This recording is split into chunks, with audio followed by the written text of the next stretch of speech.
old clips that are now surfacing, and it's essentially depicting the Kamala versus Donald Trump discussion pertaining to the Michael Jackson case.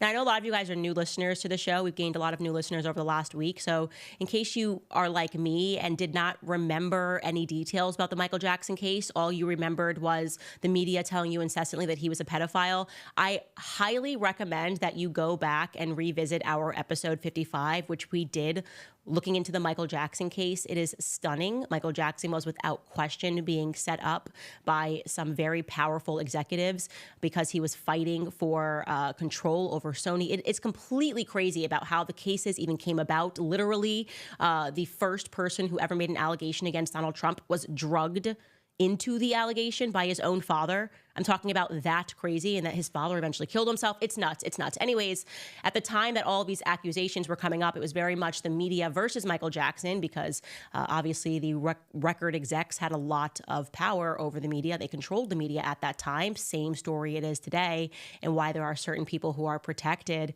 And so at that time, they were going around asking a lot of powerful people what their opinions were on the Michael Jackson case. And one of those people who was asked was Kamala Harris, then the deputy city attorney in San Francisco. And here's what she had to say. That could mean life in prison, and cases like this can depend on the testimony of the child accuser. In general, the child will be able to recall and recollect with some detail the incident, and that is persuasive to a jury, even if it is the only testimony that is available. Ooh, betting against Michael Jackson, who was eventually acquitted of all charges. But what's really stunning is when you juxtapose this to what Donald Trump said at the time, then just a real estate magnate. Take a listen. Michael's been a longtime resident of Trump Tower, and last night the Donald strongly reiterated his defense of Jackson with Larry King by going after the accuser's mother. She's had plenty of experience at going after people. And she goes after him viciously and violently, and I saw a story and I read another story about some of the things she's done, and I don't believe it. But you know what it's like when an indictment comes down. It's tough. It's presumption. It's tough. It's tough to win, but I have a feeling he's going to win, Larry. The interesting thing is I've known Michael from many different standpoints, and Michael would spend a lot of time with my kids. I have beautiful kids, and at the time, like at Mar-a-Lago, and even in Trump Tower, the kids were very young. Michael would come, play with the kids. He just loved children. He was not a child molester, and I am certain of that. He loved children. He'd play with my son Eric and my son Donald, and he'd just play with them forever. He loved children, but he was not a child molester. And, you know, that whole final saga of Neverland and the police and what they did was, I think, a very, very bad part of Michael's life. Just incredible. When you really look back on that, it just makes you love Trump even more because he was always standing up to the media complex. And that's really what it was that came down on Michael Jackson. Like I said, the record execs had power and he was fighting them and he was winning against them. He was going to eventually control the Beatles catalog. Next thing you know, he ends up dead. He first gets accused of being a pedophile and his entire legacy is destroyed with accusations that did not win in court. He, like I said, was acquitted. Go back, watch that episode that we did on him and inform yourself on that. But it's incredible to see that. And people are now replaying these clips and are feeling some type of way about Kamala Harris. And I think the majority of people just want to know, who is this woman and who does she work for?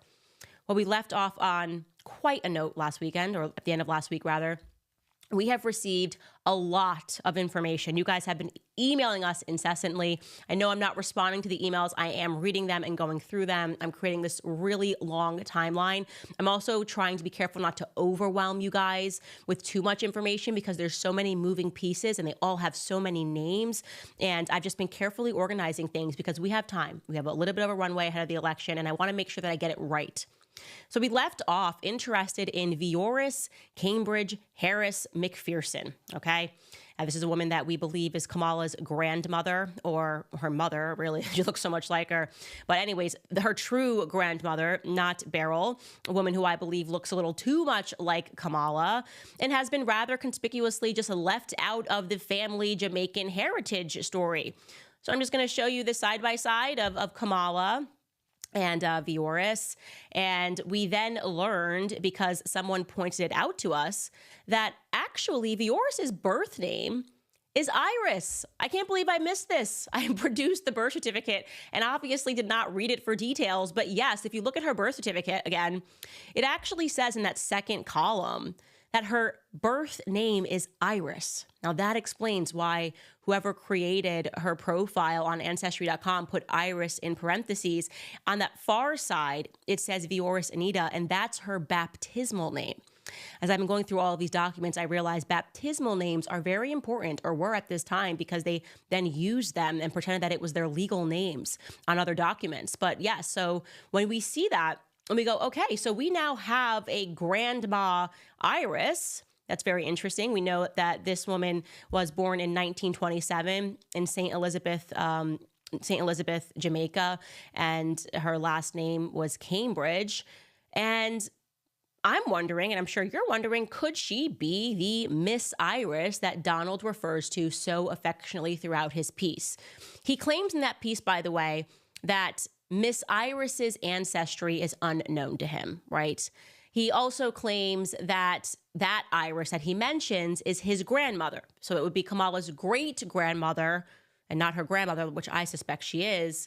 And I'm going to show you the extremely black woman that we are shown a picture of, a picture that he claims he captured of Kamala sitting on Miss Iris's lap. Now, I have received, by the way, a note from a woman who is in her 70s who swears that she knew this family and that that woman there worked for the family. As we work to get in touch with her, she's a bit older. Trust me, I am on it. I've reached out. I'm going to actually place a phone call later on today to try to see if she'll pick up her phone, if she's easier to connect with that way, to get to the bottom of whether or not she really does know this family. She claims that she worked for the family for so long, didn't want to leave, and that is, in fact, a picture of the help, which would be wild. Absolutely wild if we can get somebody to confirm that. What we do now know for a fact is that Iris Cambridge, so going back to, I'm going to have to start calling them like White Iris and Black Iris, like just because I think it's easier for you guys to know who I'm speaking about. So White Iris, who died in Broward County, we know for a fact now that she is related to Kamala Harris, and I'm going to tell you how we determine that fact. It is now undeniable. Because when Kamala Harris was effectively handed the torch from Biden after they staged an effective coup back in August, CNN couldn't help themselves and immediately ran an article, instantly reminding the world that Kamala's black. She's Jamaican. Instantly, let's blackify her immediately. Here is the article that they ran. And it essentially had a title like about her Jamaican roots or whatever. And embedded in the article, it was a man named Sherman Harris. And he was speaking about his second cousin, Kamala. I'm just going to read this to you. It says, 3.5 years ago, Sherman Harris gathered together a clutch of family and friends at his home on a hilltop here in rural Jamaica to watch his cousin step into history.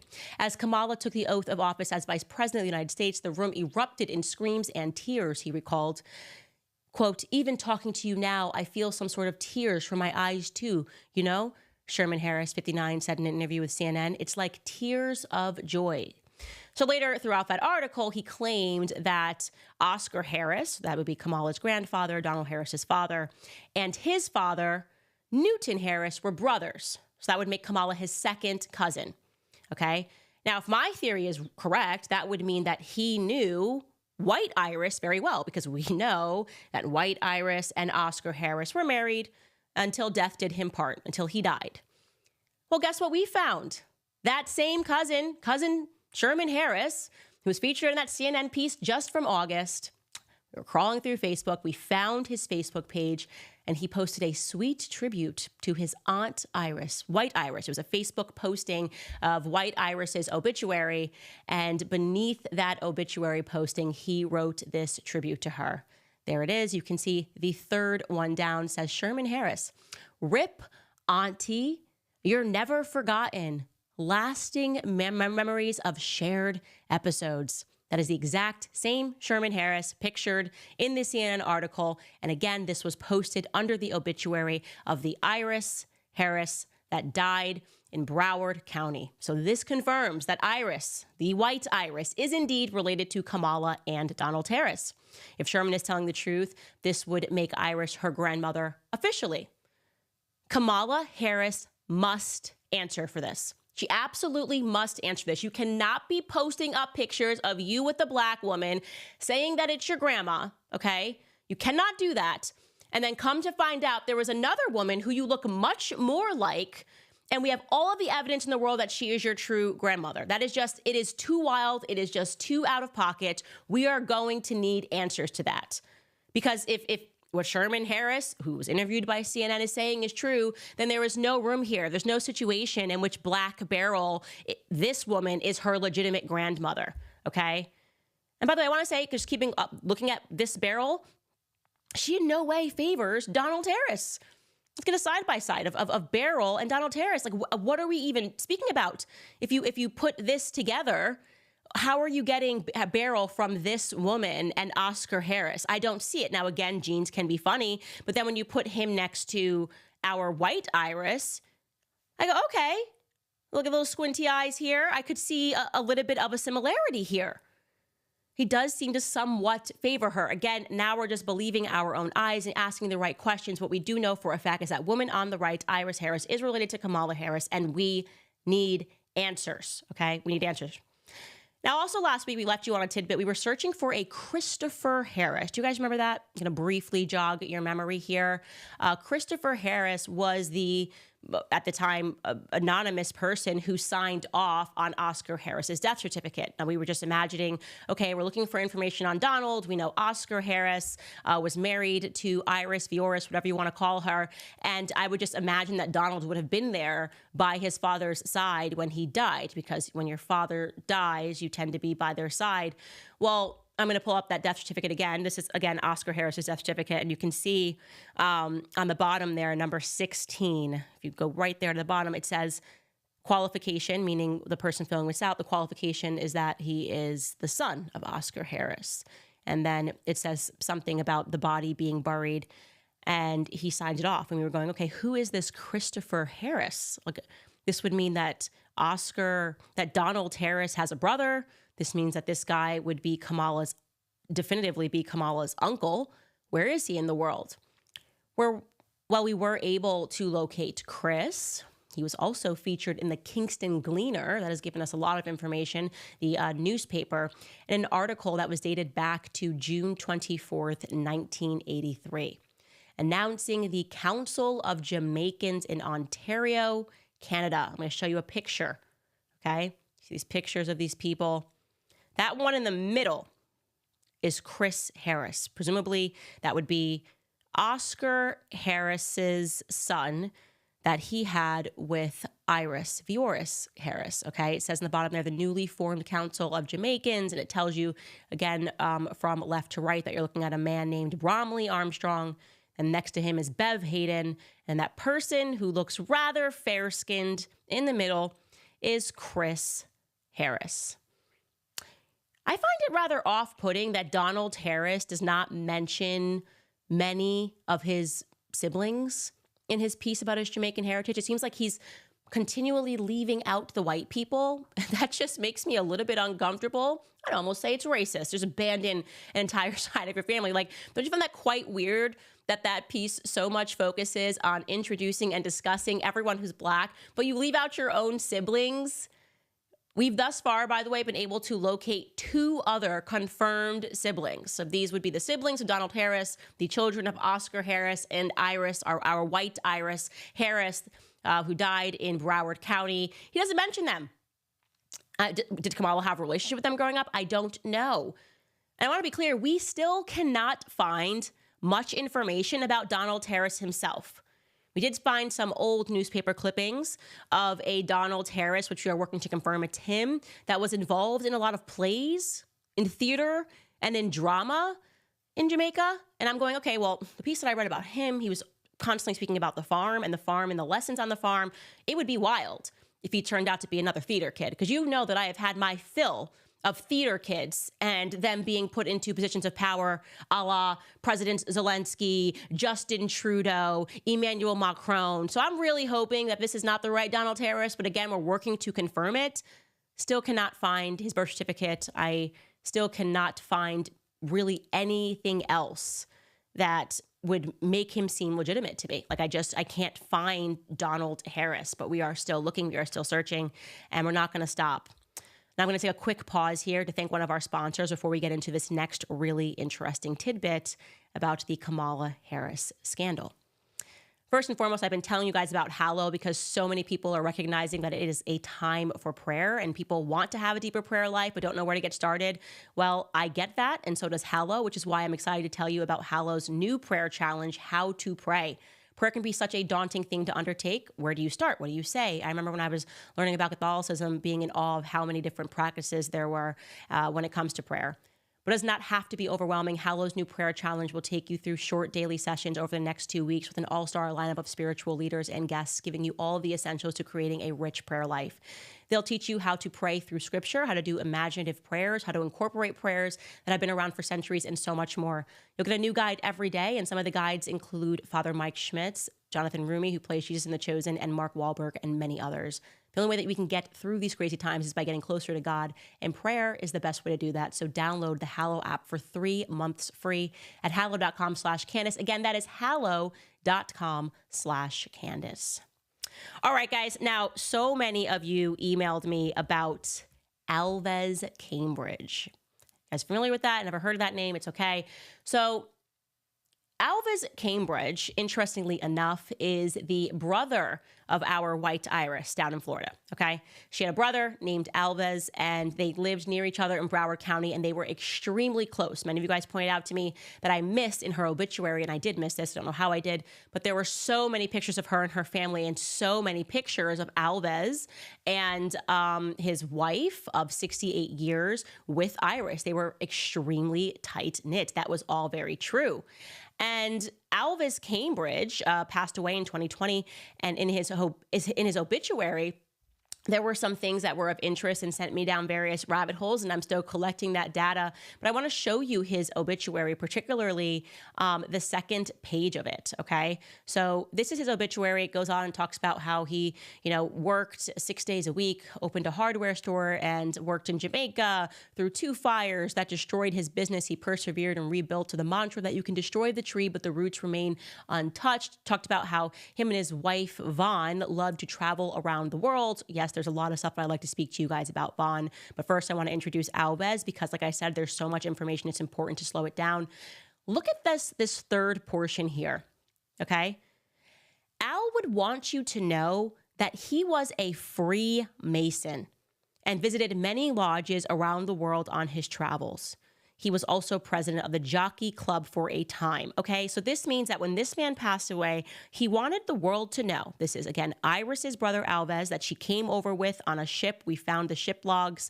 I believe it was in 1958. She came over with him on a ship, and they settled in Miami-Dade. And he wanted the world to know after he passed away that he was a Freemason and he visited many lodges around the world.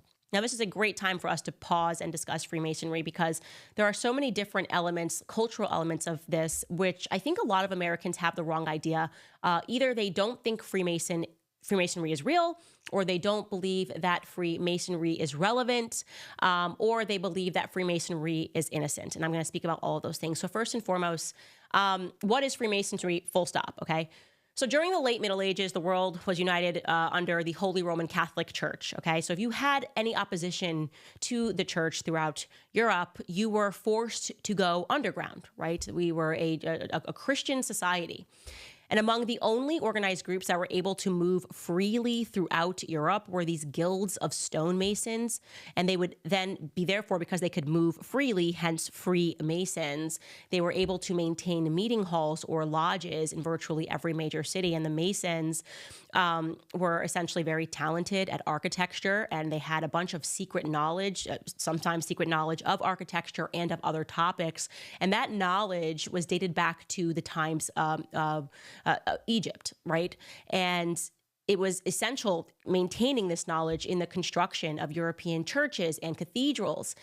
So one of the things that is well known is that Freemasons were in opposition to the church, right? They wanted to crush the church, which is why it is not ironic that the person who founded the Mormon church, as just one example, many of the churches, the very many Protestant faiths that we have, was Joseph Smith, and he was a Freemason. That's a fact, just as one example. Now, you may know some people that are Freemasons, and you're going, well, I know this person, and he goes to a lodge, and he's completely harmless. Yes, it is a known thing that 97%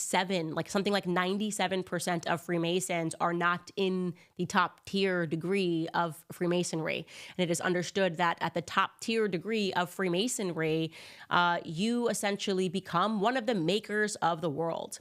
Now, I remember, and I've spoken about this on this podcast, but one of the things that kind of ripped me into a new reality last year when I was studying with some priests was they sort of looked at me. I was in London at the time, and they just said to me in the kindest way possible, you Americans don't know anything about real history. You know nothing about your own country. You don't even know that your country was established by Freemasons, right? And it's interesting, of course, that I'm referring to Catholic priests. I believe a lot of the reasons why people hate Catholicism or hate Catholics is because Catholics know history. They have been recording history for a long time.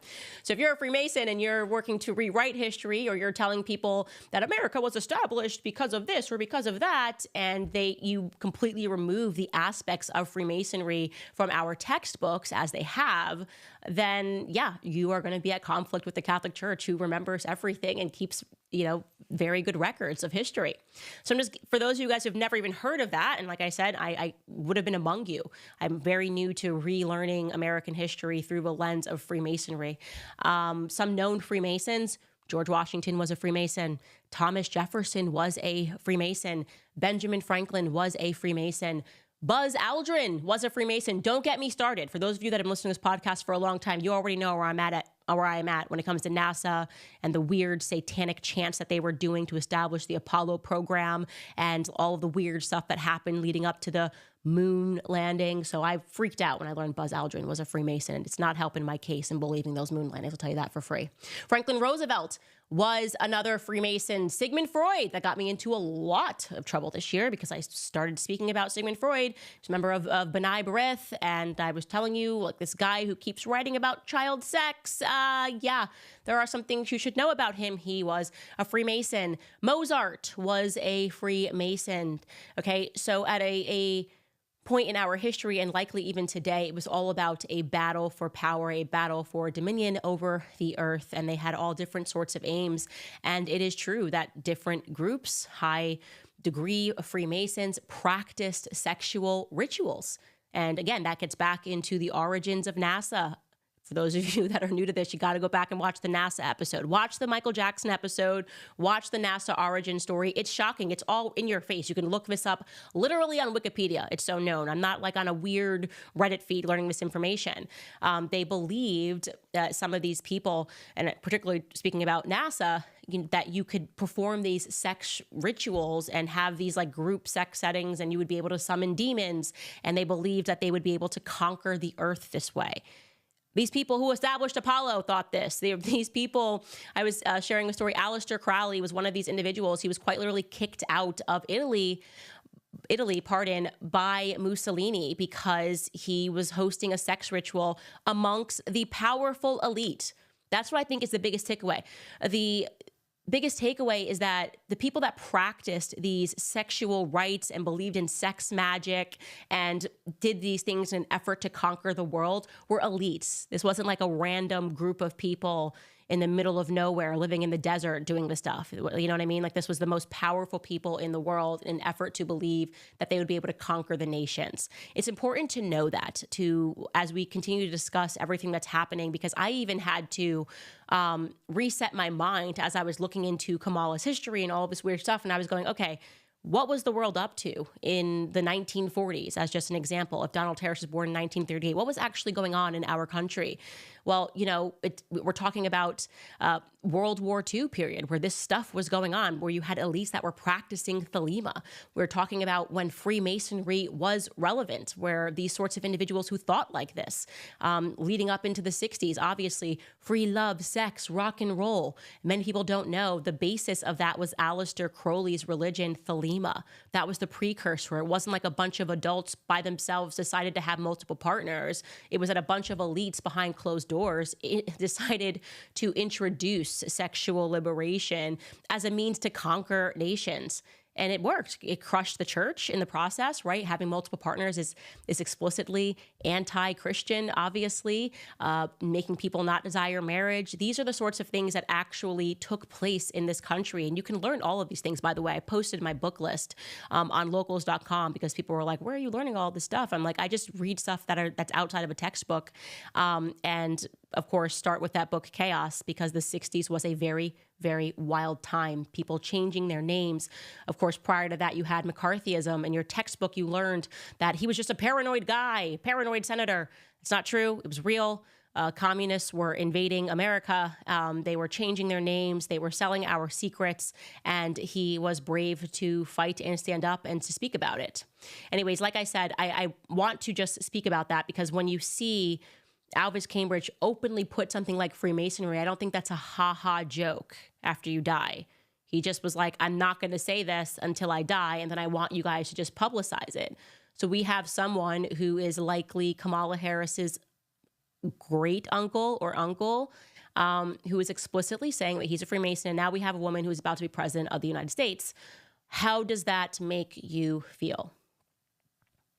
Like I said, we don't want to overwhelm you guys. Another important part of this process is we don't want to make any mistakes by going through all of these documents too quickly because that's what they're waiting on, right? Everyone's watching these episodes, they're seeing the numbers, they understand people are processing this. They're waiting for me to make one slip up so they can like pound and be like, she's crazy. So I'm going through everything very slowly and very meticulously. We're investigating every claim that people are making, but until we feel certain that it's correct, we're not presenting it. Tomorrow, we are going to take a closer look, however, at Kamala's alleged mother, Shyamala Goblin. There are some interesting things in her filings. There's some interesting things about her pursuit of citizenship in America that have come up, and we feel well equipped to discuss those things. I also wanted to tell you guys that are emailing us at info@CandaceOwens.com that there are still a few things we're looking for. So if you can find it or you come across it, please send it. One of those things is Donald Jasper Harris's birth certificate or a yearbook entry. He did list the schools that he went to. Maybe you are someone who attended those schools and you have an old yearbook. I just would like to confirm that his name has always been Donald Jasper Harris because I can't seem to find him. Also, regarding Alvis Cambridge, our Freemason, Iris's brother, we can't locate his birth certificate. We know that he was born in St. Elizabeth, Jamaica, per his naturalization document, but we can't find a birth certificate for him. And so if you can find that, please send it over. We also would like to find Alvis Cambridge's marriage certificate. He married a young woman whose name was Cynthia Yvonne Lopez. I'll say that again, Cynthia Yvonne Lopez.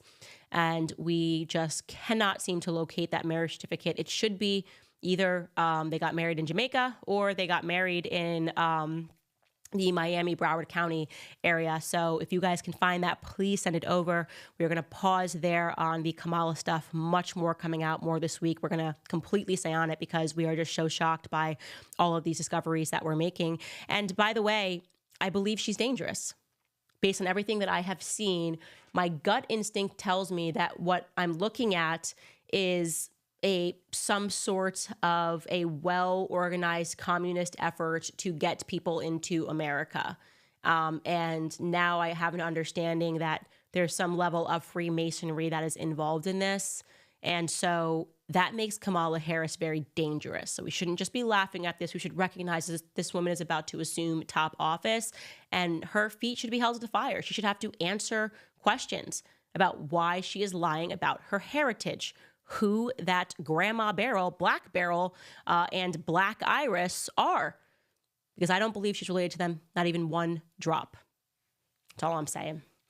All right, guys, I want to remind you about GoldCo because this election season has been insane and we really don't know who's going to win in November. But there is one thing that we do know, or at least I know. I'm going to be buying gold and silver United States has $35 trillion in debt. There is no better time to protect your money and savings while you still can. You can go to CandaceLikesGold.com and you'll learn about the top-rated precious metals company, GoldCo, and how they can help you.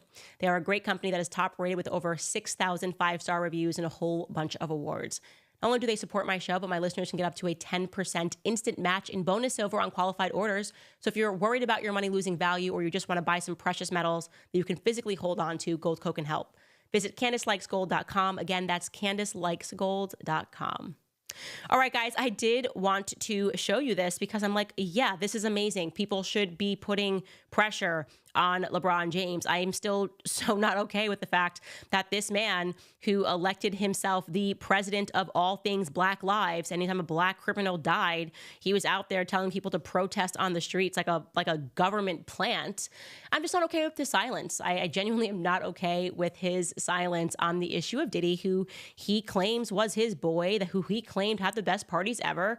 And he's still silent. So we have this former NBA player, Kwame Brown. He has a YouTube channel, and he is now calling out LeBron James. I think it's fantastic. This is what needs to happen, and it shouldn't just be Kwame, but take a listen. Kwame Brown been sitting here chilling, talking politics, while LeBron James been ducking smoke from Candace Owens. He also been ducking smoke from Chael Sonnen. He been ducking smoke for anybody asking him questions about this goddamn Diddy situation. You know, because them the greatest parties alive. You know, LeBron James on camera saying, ain't no party like a Diddy party. And we know them some naked ass parties.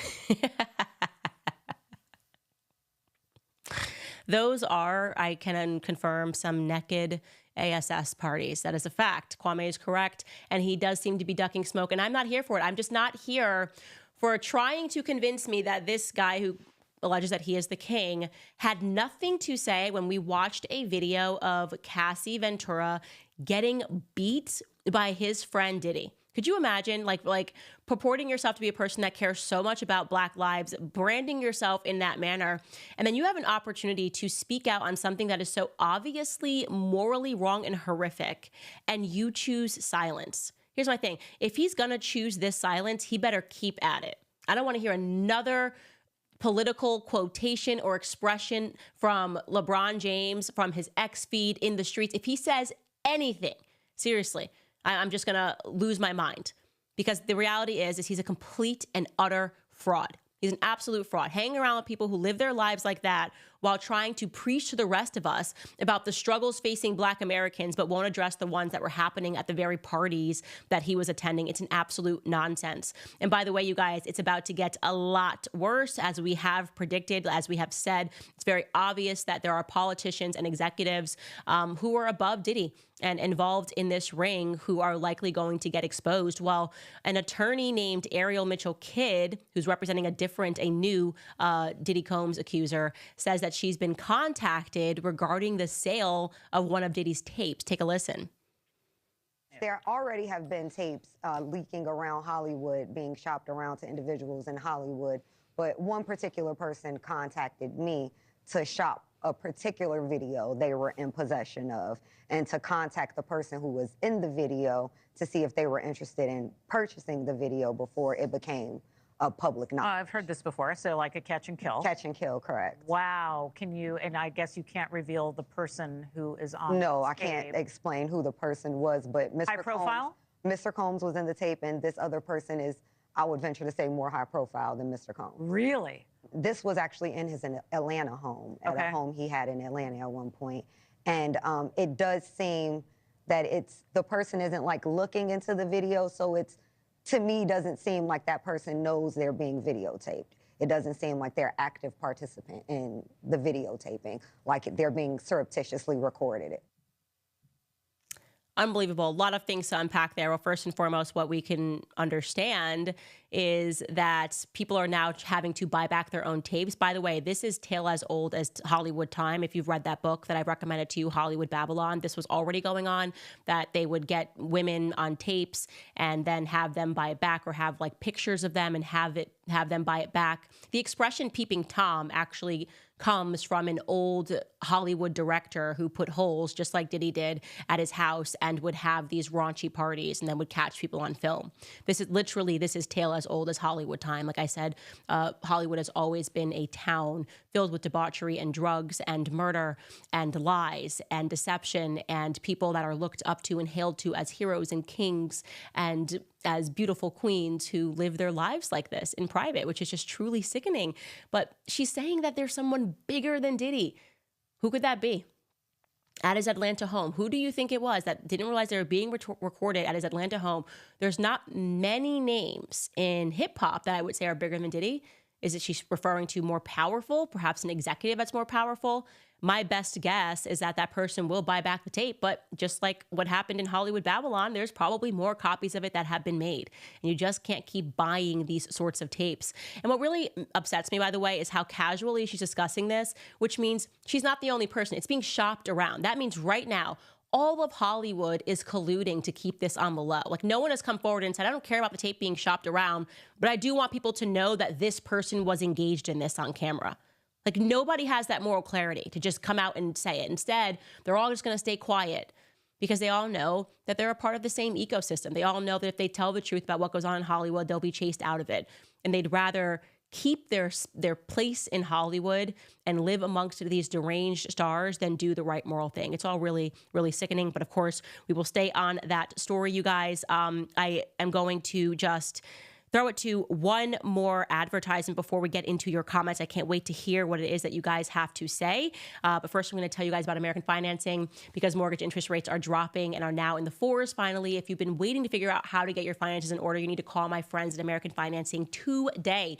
Many hardworking Americans are carrying high credit card balances that charge 20% or more each month. It's time to get rid of those. American Financing's salary-based mortgage consultants are helping homeowners just like you tap into their home's equity to get out of high-interest debt. They're saving their average customer $800 a month by doing this. With the rates dropping, the decision is easy. All it takes is a 10-minute, no-cost, no-obligation phone call to find out how much you can save. And if you start today, you may be able to delay 2 mortgage payments. Call American Financing today at 800-795-1210. Again, that's 800-795-1210. Or you can visit AmericanFinancing.net/Owens. That's AmericanFinancing.net/Owens. All right, guys, let's read some of your comments. We know we're going to do that just on Rumble because we're quietly building on Rumble. I really wish I could read your guys on YouTube as well, but I hope you'll hit the link and follow us over to Rumble if you are here on YouTube. Also, if you want to support our independent work because we are not monetized here, please take a second, if you're enjoying this investigative journalism, to go to locals.com and find me and give whatever you can monthly to support our independence because we're having so much fun. And we love that we do not rely on YouTube anymore and that we can say what we want to say and know that you guys have our backs. We're going to stay on this Kamala thing. Again, locals.com, and you can find me and give a gift to support our independence. We are now cutting over to Rumble to answer some questions. All right, let's get ready to rumble. This person, RH2nd, writes, Candace, you are a ray of sunshine on a yellow brick road in a hellscape of evil. Vaccines